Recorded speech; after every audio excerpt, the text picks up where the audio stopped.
Even Bethesda could be releasing DLCs with entirely new regions in it, with new planets, with new missions, make it even bigger. And potentially they could keep on doing that for 10 years. Let's talk about Bethesda's planets now. And remember, this is me speaking as a modder. I am not an insider. I don't know any information from Bethesda. I'm just telling you how their engine works and how I expect it to be adapted to Starfield here. Let's start by something that probably isn't going to happen.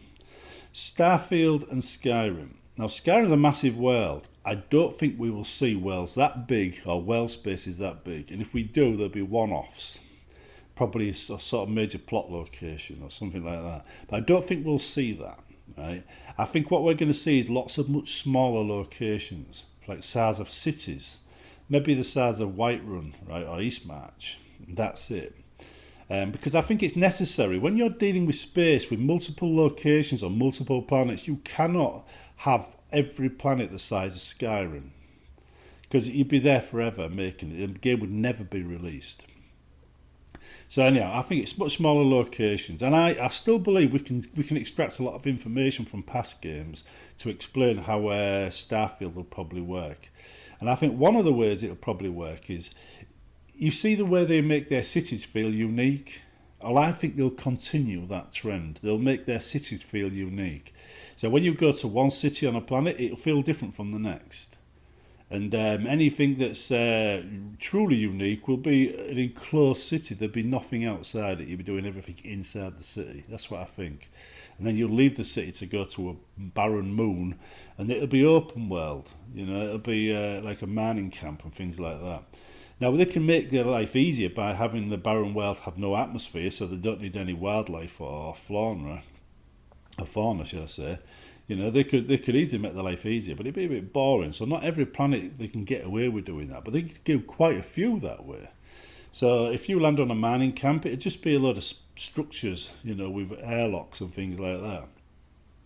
So that's how I believe things will work. With these things, it'd be cities, and then barren or planets with open world would be much smaller. Now, if you actually were to leave a city and go to a smaller city somewhere where it's open plan, you'll probably start seeing it being more generic. You know, like we see in Skyrim when we leave a major city, it starts feeling more samey. Although they could, in theory, take like the Eastmarch and the approach, you know, make certain areas feel different, because they've already done it. They do it in every game, right? I mean, Anvil looks different from the Imperial City, so they could use the architecture from one city and use it to do a whole region, you know, for instance. So they could still make it look unique. But you will at some point come across things that feel rather generic, because that's how Bethesda pad out the rest of their game. They need these features in it to stand out and be who they are, but at the same time, it makes games feel a bit dull when you played it a couple of times. But this is where the modding comes in, because modders can easily make that feel different, make that feel good.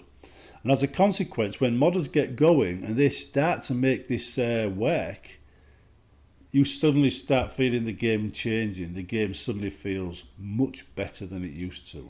Now, from a modder's perspective, you could then make your own cities, your own space stations. You could fill it with people. This is my speciality, you remember. I mean, I've done Kvatch Aftermath, Kvatch Rising, Return to Helgen, bunch of other stuff, you know. So this is what I do. So if you think of space stations as docking locations, you just need to have a landing pad on a station the ship can land on, and then that's it, sorted. You know, you could have marketplaces, gangs, street urchins, all kinds of stuff going on in these places.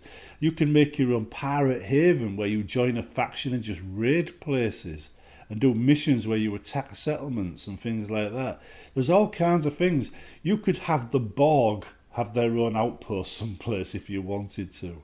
And this is what makes it different from any other game Bethesda's done. Anything can be explained, because once you get off one planet onto the next, who knows what kind of alien race is going to exist? You can write anything into the game and make it sound realistic, including the Empire from Star Wars, although that's been used to death, obviously. But you could. It's got so much scope for improvement and expanding that I think this is going to be Starfield's strongest point. You're going to get to the point where you won't know what's on the next planet because you'll have so many mods installed that add so much stuff that it would be truly unique. I think it's potentially Bethesda's best game yet, potentially. But I do understand Bethesda's style, the way they make things, and I do see the way modders will improve things. I've already got it up here in my head how it should play out. And at first, it'll be exciting because it'll be new, and then you'll want the mods to come in, and then that's when you'll see it take off.